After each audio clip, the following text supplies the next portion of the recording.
Do you have some questions before we go to the media which is here? Not yet, you can start with the list. Okay. Can we get the indication of question, colleagues? Okay, ma'am, you then introduce yourself. Thank you very much.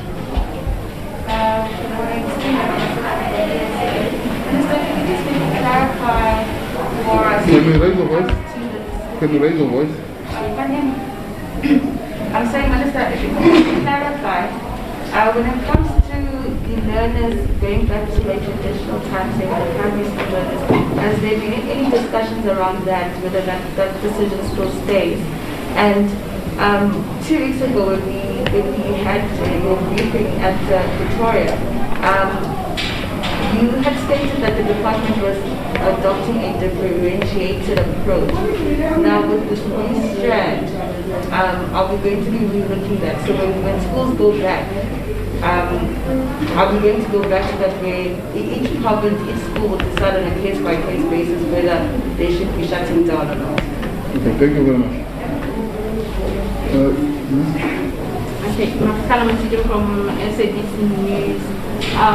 Minister, just on, because you have just elaborated that provinces, most of them are saying that they will be done by Friday. What will be happening to those who won't be able to get vaccinated?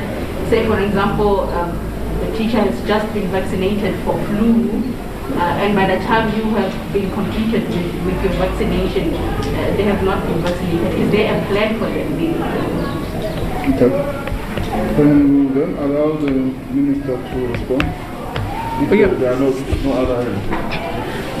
Yeah, on the question from the ENCA, yeah, we discussed that in the morning to say, of all the other plans we have put in place, what is going to happen on the 19th when we reopen. So we agree that we have to monitor the vaccine, the virus, get advised by the health department, but up to now, because we don't have evidence to say by the 19th there will be problems, we will still keep it as we had agreed. But we will not be irresponsible that if by the time we want to open and bring more learners, there are still difficulties. So we've agreed to monitor, which we do, monitor the situation weekly. And we'll take that decision close to time if we want to change. But for now, we're not changing any of the plans we have. We continue to plan as we were planning. We will see close to the time if indeed our plan is going to encounter problems. On the differentiated approach, it was meant when we did notice that we were confronted with increasing infections. Some schools were closing, some were not closing, and had agreed as a sector at that time to say rather than shut the whole system, we would rather have a case-by-case situation so that if in Limpopo, out of the 4,000 schools, it's Marobatota only which is infected, we close Marobatota, we allow every schools all schools to proceed. But with the president's announcement that the sector has to shut, then we're shutting the entire sector because it's the president and cabinet that took the country to level 4, and therefore we operate within the framework of the country of level 4, and therefore can't implement our own separate program as we had seen it before. On the question of the teachers who would not have been vaccinated by the time we close, the Department of Health is monitoring. We know exactly the teachers that have been infected by COVID, which will not be able to vaccinate, who are still on the, is it 30-day period? It's how many days that they have to wait? It's 90 days. 90 days that they have to wait. So we know which teachers are those, and we will work out a special program. And we know the ones which are going to come within this period, who may come later. On the other hand, even those that had flu vaccines, we know who are those teachers who are on flu vaccines and when are they going to come. And those will be part of the mopping up. And that's why the Free State is saying it will finish on Friday, but it will remain open just to mop up, and they know exactly where those people are to vaccinate them. But if because we don't expect too many. If by the time we reopen, we still find out that there are still some teachers who have not been vaccinated, we will arrange with health, because we're working with health to get them vaccinated. But we're saying any other person who has no reason, either flu, vaccine, or COVID-19, who will not have vaccinated this time, we want all of them to come now, because when we reopen in July, we don't want to be running a vaccination program. And that's what we're saying and communicating. Thank you. Thank you, Mr. There's a follow-up question. Thank you. But this one to the MEC of Health. In the past, you complained about, or rather, you were concerned with the reluctance to vaccinate. How is the province doing in that? And you also raised the concern of the numbers increasing, even of admissions in hospitals.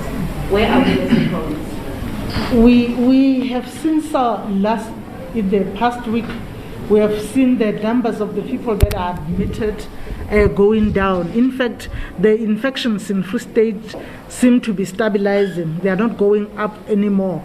But as for the uptake of the vaccine, indeed, when we get to the 60 years and older, we are still seeing fewer numbers than when we started.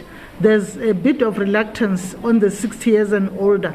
But what the department has done, partnering with our university and also with the with other partners like Right to Care, we are using our community health care workers to go door to door and encourage our elderly people to register and vaccinate. We also agreed with our districts that we must start now going to the families, especially of those that can't walk to our vaccination sites, to register them within their home and give them vaccine in their own home. Because where we are seeing the low uptake is with the program of Pfizer of the 60 years and older.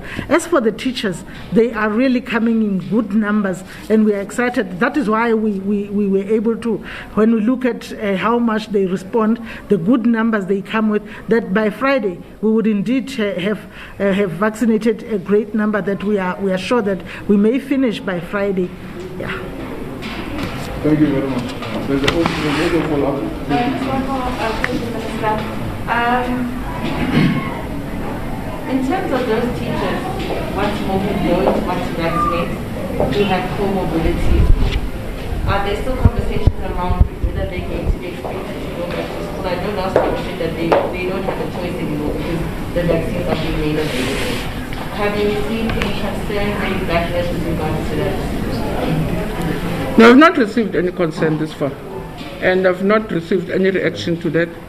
We also are aware of some of the people that we gave concessions who are gravely ill, so those are separate.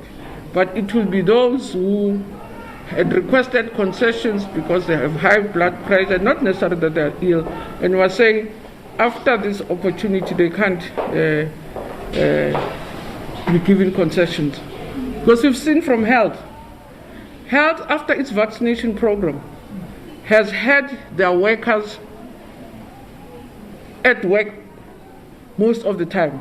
There are very few infections, they had very few problems, and we don't anticipate that after we've had a vaccination program, we should still have people who chose not to. So we're not talking about people who are too ill to work. Those who choose not to vaccinate cannot choose not to come to work also, because now it will be a matter of choice. Yeah, so that's what we're saying. But I've not received any consent. Okay, thank you very much, Mr. Minister. There is another question on WhatsApp, which around the National School Nutrition Program. The question is, will the Minister issue a directive to the provinces on how to roll out the National School Nutrition Program during this period of recess? Thank you. The provinces know. They're the ones who are running the school nutrition program. And they know what the law is saying, that we don't run school nutrition programs during holidays. So it's only run during school days. So if we take an early recess that we don't stop classes by next Wednesday, the provinces and the schools, which is what they have been doing since 2020, they'll continue to what they've been doing. So I don't have to give directive, I don't have to tell them how to do it. They've been doing it.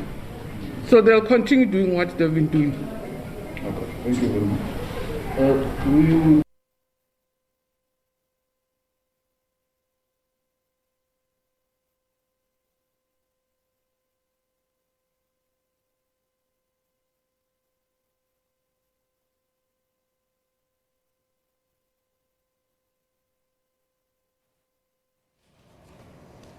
All right, that crossing is frozen there. We have to come out. The Minister of Basic Education, Angie Motshekga, visiting the Free State to monitor the educational sector vaccination process in that province.